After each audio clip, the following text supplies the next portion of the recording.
Hi friends, నేను స్వామి.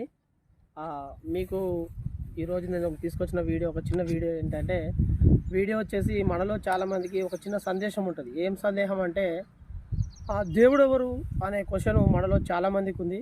అసలు దేవుడు ఎవరు అనడానికి నాకు తెలిసినంత మందం, నా జ్ఞానం మందం నేను మీకు అర్థమయ్యేటట్టుగా చిన్న ఎక్స్ప్లెనేషన్ ఇవ్వాలనుకుంటున్నాను.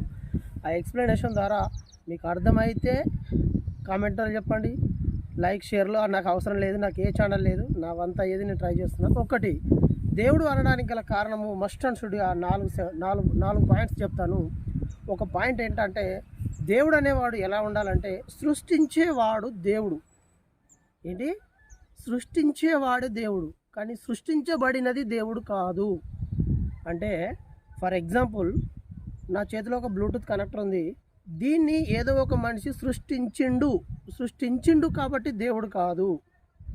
సృష్టించగలిగిన వాడు, ఇప్పుడు ఈ యావత్ సృష్టిని మొత్తము ఎవరైతే సృష్టించిండ్రో వాళ్ళు దేవుడు. కానీ ఈ సృష్టి దేవుడు కాదు. సృష్టించబడినది ఏది కూడా దేవుడు కాదు. సృష్టించబడినవాడే, ఏదైతే సృష్టి తయారు చేసిండో తయారు చేసినవాడు దేవుడు. తయారు చేయబడినది ఏది దేవుడు కాదు.